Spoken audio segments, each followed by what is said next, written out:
નમસ્કાર દર્શક મિત્રો, આપ જોઈ રહ્યા છો વિક્રમ ન્યૂઝ। હવે જોઈએ અગત્યના સમાચાર। સત્તાધાર મામલે વિડીયો વાયરલ કરતા વ્યક્તિઓને ટોળકી વિરુદ્ધ મામલો સુરત પોલીસ મથકમાં પહોંચ્યો। વસંત ચાવડા નામના વ્યક્તિએ સત્તાધાર મામલે વિડીયો સોશિયલ મીડિયામાં મૂકી હિન્દુ અને સનાતન ધર્મને બદનામ કરવાનું કાવતરું ઘડી છેલ્લા ઘણા સમયથી સોશિયલ મીડિયા મારફતે સંતો મહંતો વિરુદ્ધ ખોટા આરોપો કરવામાં આવી રહ્યા હતા। તેને લઈને સુરત પોલીસ કમિશનર સાહેબશ્રીને ફરિયાદ આપવામાં આવી। કોઈપણ વ્યક્તિ સાથેની વાતચીતનું રેકોર્ડિંગ મૂકી આસ્થાના પ્રતીક સમાન અને ભક્ત રત્ન શ્યામજી બાપુના ધામને બદનામ કરવાની તેમજ પોતાના વ્યક્તિગત મનસૂબા પાર પાડવા સત્તાધાર ધામને બદનામ કરતી ટોળકી વિરુદ્ધ ગુજર ક્ષત્રિય યુવા સંગઠનનો વિરોધ।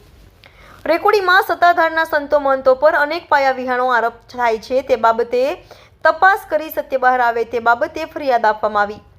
સત્તાધાર ધામના ભક્ત સમાજના લોકોની ધાર્મિક લાગણી દુભાતા પોલીસ મથકમાં અરજી કરાઈ અને તટસ્થ અને નિષ્પક્ષ તપાસની માંગણી કરાઈ। કાપોદ્રા પોલીસ મથક અને સુરત પોલીસ કમિશનરમાં અપાઈ અરજી। રિપોર્ટર રાજેશ મારકણા, અભિક્રાઇમ ન્યૂઝ, સુરત। મારું નામ જય ટાંક, ગુર્જર ક્ષત્રિય યુવા સંગઠન। આજરોજ અમે પોલીસ કમિશનર સાહેબ, આપણે ગુજરાતના ગૃહમંત્રી સાહેબ અને કાપોદ્રા પોલીસ મથક ખાતે અરજી આપવા આવ્યા હતા કે એક વસંત ચાવડા નામનો વ્યક્તિ છે, એક નીતિન ચાવડા નામનો વ્યક્તિ છે, સત્તાધાર ધામને છેલ્લા 6 થી 7 મહિનાથી બદનામ કરી રહ્યો છે। પ્રતિદિન આક્ષેપો કરી રહ્યો છે કે જે આધાર પુરાવા એની પાસે કોઈ સત્તાધાર ધામના કે મહંતોના છે નહીં અને સત્તાધાર ધામ સાથે અસંખ્ય અનુયાયીની લાગણીઓ જોડાયેલી છે। તે લાગણી સાથે ચેડા કરી રહ્યો છે અને સનાતન ધર્મને અને સત્તાધાર ધામને બદનામ કરવાનું કાવતરું રચી રહ્યો છે।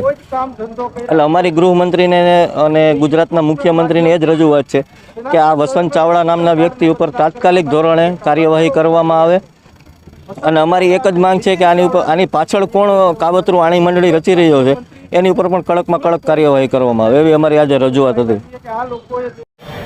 જી, તમારું નામ અને આજે શું લઈને આવ્યા છો અને શા માટે આવ્યા છો? મારું નામ વિજય માળવી છે। હાલ હું સુરતમાં રહું છું।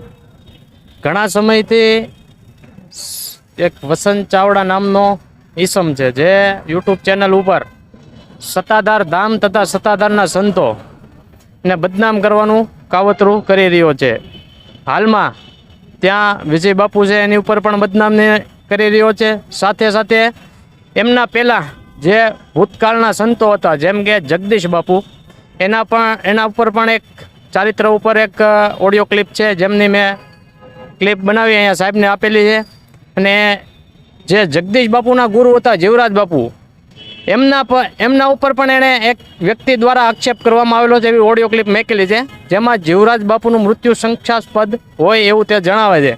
તો મીડિયાના માધ્યમથી એ લોકોને મારે એટલું જ કહેવાનું કે જે સાધુ સંતો ઉપર તમે જે આક્ષેપો કરી રહ્યા છો તેના કોઈ પણ પુરાવા હોય તો તમે સાબિત કરો અથવા મીડિયાના માધ્યમથી તપાસ અધિકારી કરતા તથા સરકારને એક મારી નમ્ર વિનંતી છે કે આવા ઇસમો ઉપર કાયદેસર કાર્યવાહી કરવામાં આવે।